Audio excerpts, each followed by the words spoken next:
la noche. Algunos pasajeros han optado por retirarse a dormir temprano, sabiendo que al día siguiente llegarían a Nueva York. Otros, más resilientes, aún están despiertos, celebrando la última noche a bordo. Es solo otra noche tranquila de verano en el Atlántico Norte al sur de Nantucket. Fresca, aunque muy húmeda. La niebla es tan densa que a duras penas se ve a unos pies delante de la proa. Todo está en silencio, solo el agua rompiendo la distancia, la vibración de los motores y el ahogado ruido que provenía desde adentro del barco. Desde el puente se escucha un tumulto. Algo no iba bien. Pero, ¿qué podría ser eso tan preocupante en un barco equipado con radio y radar? Son las 11 menos 20 del miércoles 25 de julio de 1956, y los acontecimientos que se estaban por desarrollar darían paso a un suceso que hace hoy, 70 años, sigue sin esclarecerse del todo. Esta es la parte 1 de 2 del documental que explorará la vida de la Andrea Doria. Veremos fotos, metrajes, intentaremos reconstruir virtualmente cómo era aquella nave y, en la segunda parte, veremos cómo fue su final. Terminada la Segunda Guerra Mundial, la flota mercante italiana estaba en problemas serios. El Rex había sido hundido en la bahía estadounidense. El Conde de Savoia se había quemado en un puerto, quedando insalvable. El Augustus fue hundido como barco bloqueo. El Roma nunca terminó de ser convertido a portaaviones. Y así el resto. La flota mercante italiana quedó muy golpeada. Para que lo entiendan, solo el Saturnia, el Vulcania y 2 de los 3 Contes fueron las naves grandes que sobrevivieron. El Lloyd Triestino entró con 85 barcos y salió con 5. Y para colmo de males, muchos de los barcos que habían salido intactos estaban en manos de los aliados, y con un considerable riesgo de terminar en manos de otros países como Grecia o la Unión Soviética. Esta última, por ejemplo, se había quedado con el ex SS Berlin y lo transformaron en el Admiral Nakimo, una nave que tuvo su propio desenlace trágico. El momento tampoco era muy adecuado. A finales de los años 40, las personas empezaban a preferir el avión escueto pero veloz por sobre las vistosas ciudades flotantes de la talla del Queen Mary o el Gripsholm. Las navieras luchaban por competir y mantenerse redituables. Empiezan a aparecer pasajes más baratos, sacan del servicio barcos viejos, aumentan los cruceros o innovan con eslóganes creativos tales como llegar ahí es la mitad de la diversión, el legendario eslogan que usó Cunard para promocionarse en los años 60, quizás sin advertir que también puede leerse como llegar ahí es la mitad de divertido. Por fortuna nadie lo leyó así. Y para el tiro de gracia de octubre del 58 falta un rato. Por ahora el paquebote seguía siendo un jugador potente y que sabía vender bien su glamour, siendo que estrellas como Marilyn Monroe, Charlie Chaplin o Walt Disney seguían prefiriendo esta opción. En la época de la posguerra inmediata, Italia no tenía ni tiempo ni recursos para abocarse a la construcción de grandes naves. Necesitaban salir del apuro, como diríamos aquí, por lo que compraron barcos viejos a otros países y reflotaron los que parecían estar medianamente potables, ni que hablar que también usaron hasta el Teseo a los que ya tenían. Pero, conforme la situación mejoró, ya era hora de conseguir algo no solo decente, sino que fuera un auténtico símbolo del nuevo renacimiento italiano. La respuesta fue la Andrea Doria, nombrado así en honor a un navegante genovés del siglo XVI, un barco que sería el más grande, rápido y sobre todo lujoso que la marina mercante italiana tuviera en servicio. Atrás habían quedado los años de lo austero y lo utilitario. Este nuevo coloso de 213 metros de eslora y 29.000 toneladas de registro bruto, si bien era más pequeño que el Rex o el Conte di Savoia, era inequívocamente más moderno y bello, y es que todo en ella era vanguardista y chic. Las líneas suntuosas y atrevidas de sus exteriores, con su enorme chimenea central, hasta los interiores, cada panel, perno y tuerca era un grito de esta nueva Italia que resurgía de las cenizas del conflicto más devastador de la historia. Los 218 pasajeros de primera clase disponían de un salón principal, un salón de baile, un jardín de invierno, sala de escritura, sala de cartas, verandá belvedere, un hermoso comedor, una capilla, una piscina del aire libre, un bar y obviamente paseos marítimos. Los camarotes eran todos cómodos y lujosos desde el primero hasta el último, siendo quizá la más recordada y mejor documentada la llamada Suite del Zodíaco, con sus paredes bellamente decoradas con ilustraciones diversas. Clase cabina, lo que sería segunda clase, disponía de un salón principal, un salón de baile, sala de cartas, biblioteca, comedor, piscina con lido, o sea, lugar para solearse, bar, que aparentemente estaba en la misma habitación que el salón social, paseo marítimo y guardería / salón de juegos para sus 320 pasajeros. Y finalmente estaba la clase turista, ex tercera clase, cuyos 703 pasajeros contaban con un salón principal, sala de cartas / de juegos, sala de lectura y escritura, comedor, salón de baile / salón social, paseos y piscina con lido. Ahora, curiosamente, las tres clases tuvieron diseñadores diferentes. En primera clase los diseñadores fueron los arquitectos Gio Ponti y Nino Soncada, con algunos toques de Piero Fornasetti.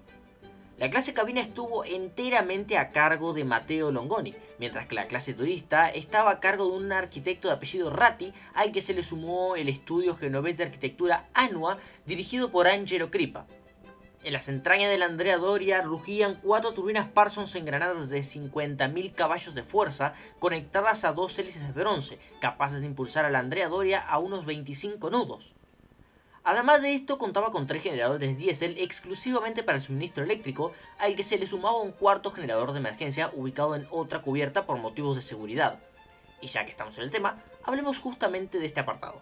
El Andrea Doria era considerada una de las naves más seguras a flote. Estaba dividido en 11 compartimentos estancos que llegaban hasta la cubierta A, siendo que se podían inundar completamente 2 cualesquiera antes de que la escora los tornara inútiles. Doble fondo en todo el barco, material contra incendios en todas las habitaciones y estancias, puertas cortafuegos que podían aislar secciones enteras del barco y un novedoso sistema de supresión de incendios de dióxido de carbono, además de aspersores tradicionales. La planta eléctrica estaba ubicada en un compartimento aparte y en caso de que lo peor llegase a pasar, el Andrea Doria estaba equipado con 2 botes salvavidas motorizados con capacidad para 58 personas, 2 de emergencia con capacidad para 70 personas y otros 12 botes Fleming regulares con capacidad para 168 personas cada uno, haciendo un total de 16 en donde cabían todo el pasaje y la tripulación. Botes que además colgaban de pescantes por gravedad con grúas eléctricas que podían desplegarse hasta con 15 grados de escora. Eran ya obsoletos los pescantes radiales o incluso los pescantes mecánicos Welling como los usados en el Titanic. Sin embargo, la piece de resistance en la seguridad de la Andrea Doria era sin duda su radar, una invención sumamente reciente y que apenas se empezaba a implementar en la marina mercante. Además también un sistema de posición LORAN y un localizador de radiofrecuencias. En diciembre de 1949, el notario genovés Luigi Casanello registra en acta pública la orden para el nuevo transatlántico, el que habría de ponerse en los astilleros Ansaldo Trieste Ponente para la Società di Navigazione Italia, mejor conocida como la Italian Line. En el mismo astillero también se pone su nueva hermana, el Cristoforo Colombo, nombrada así en honor al navegante genovés que redescubrió América para Europa. Este último no fue extraño a nuestros puertos, siendo que sirvió por algún tiempo la ruta a Sudamérica en los 70s, y como siempre me gusta traerles alguna foto, aquí lo tienen en Buenos Aires en el 76, aunque también se sabe que pasaba por Río y Montevideo. Ahora volvamos a nuestro asunto. Ansaldo puso en grada la quilla de la Andrea Doria, en aquel entonces conocido como Casco 918, el 9 de febrero de 1950, y tras un año y medio de construcción, el 16 de junio de 1951, fue bendecido por el arzobispo de Génova, Giuseppe Siri, y bautizado por Giuseppina Saragat, esposa del exministro de la Marina Mercante y futuro presidente de Italia, Giuseppe Saragat. Sí, sé que parece un chiste, pero les juro que los tres se llamaban así. La cosa es que el casco se deslizó por la grada frente a una multitud de espectadores y una cámara rodando del noticiario Luche, gracias a lo cual podemos ver hoy la botadura del barco en todo su esplendor.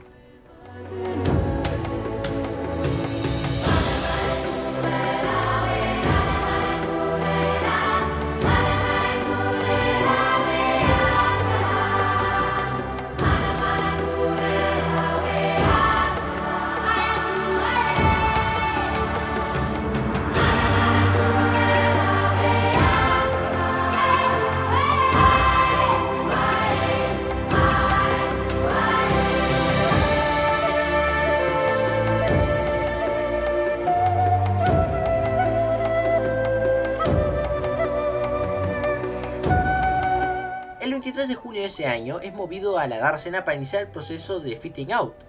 Siempre hablo de esto, pero puede ser que muchos no entiendan a qué me refiero. Digo, ¿por qué separar entre botado y finalizado? La cosa es así.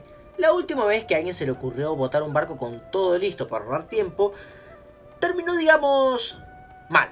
El Principesa Yolanda es quizá un excelente recordatorio de que hay cosas que no se pueden, ni se deben, apresurar. Por tanto, prudencia obliga a que cuando el barco entre en el agua por primera vez sea tan estable como sea posible, ya que es un proceso mucho más movido que solo hacerlo flotar del dique seco o solo amarrado en el muelle. Durante este proceso de fitting out, que no tiene equivalente literal en el español por cierto, se instala todo lo necesario para que el barco pase de ser un montón de metal a un palacio flotante. Todos pasan por este proceso, el cual es, a mi parecer, el más placentero, en donde se ve como el acero frío cobra vida y pasa a ser un espacio cómodo y cálido. El caso es que el Andrea Doria fue finalizado en noviembre de 1952 y salió al mar por primera vez el 5 de ese mes para calibrar sus delicados instrumentos de navegación. Luego el día 3 de diciembre hizo sus pruebas preliminares en un corto viaje a Córcega para el rodaje de su maquinaria y también para la medición de la vibración y el ruido. Aparentemente aquí hubo algunos problemas que obligaron a retrasar el primer viaje del barco desde el 14 de diciembre hasta el 14 de enero del año siguiente. El 6 de diciembre volvió a Génova para ser puesto en dique seco. Aquí lo pesaron, lo limpiaron, hicieron las pruebas de inclinación para la estabilidad y de pasada le dieron la última manito de pintura. Todo aquí resultó satisfactorio. A las 7 am del martes 9 de diciembre de 1952, el Andrea Doria deja el puerto de Génova para sus pruebas de velocidad.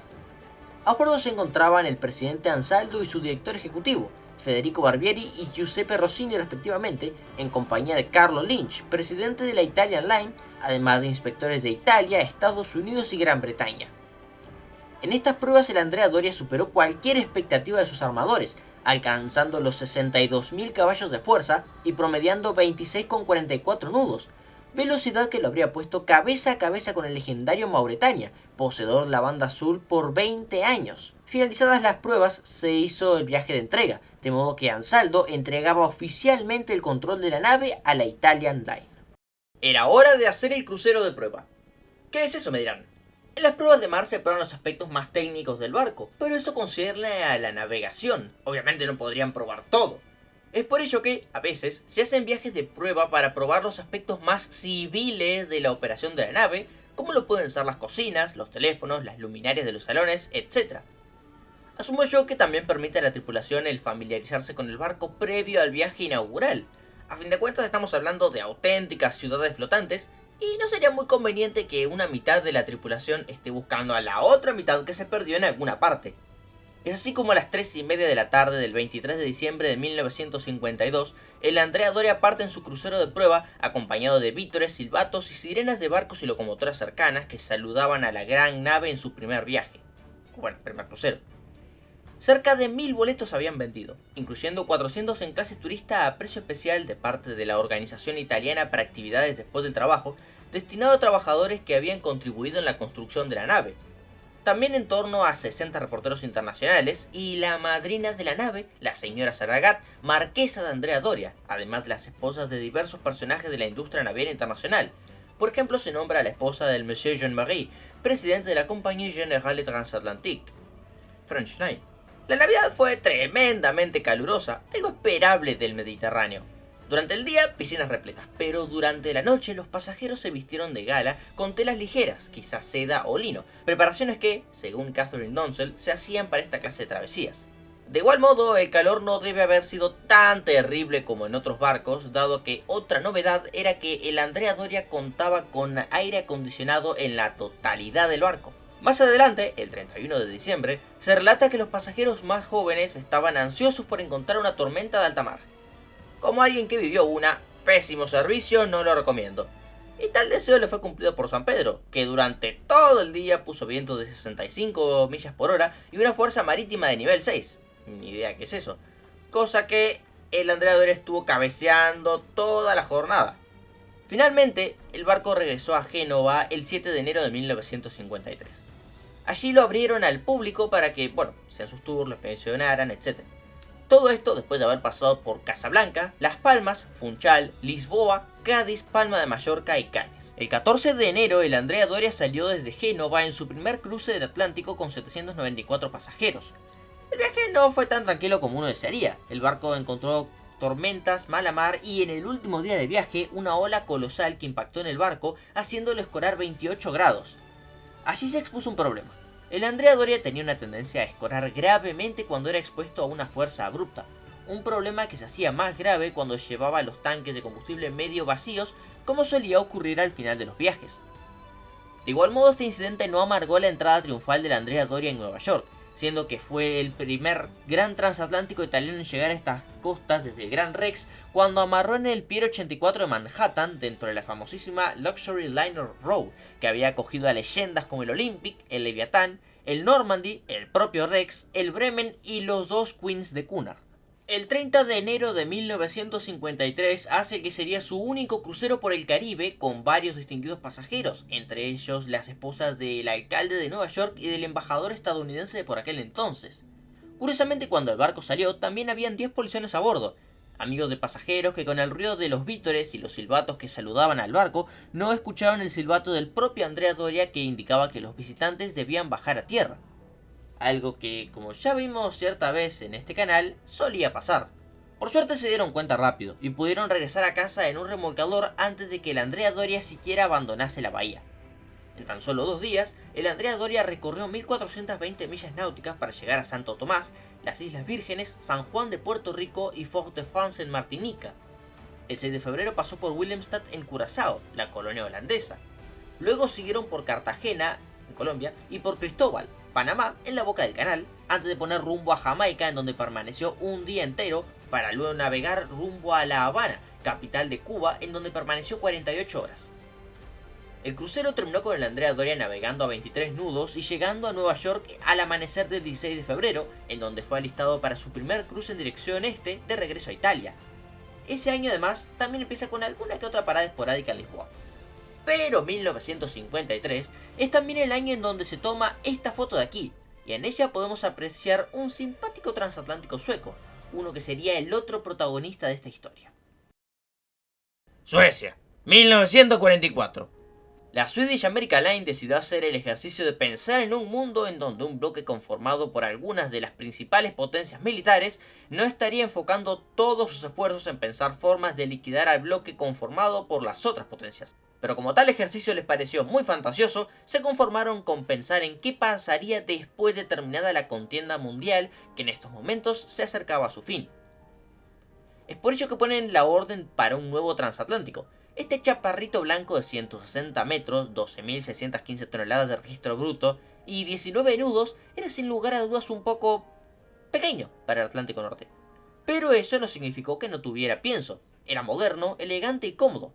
Además tenía que llenar los grandes, aunque avejentados zapatos del Drottningholm, ex RMS Virginian de 1904, nave que por cierto tiene una conexión con el Titanic, y es que fue uno de los barcos en recibir sus llamadas de socorro y alterar curso para ir aquella noche, llegando al punto en que se reportó erradamente que el Virginian lo estaba remolcando a Halifax. Pero volviendo al tema, la nave tenía que poder soportar salir de los puertos gélidos de Gotemburgo, en pleno invierno además.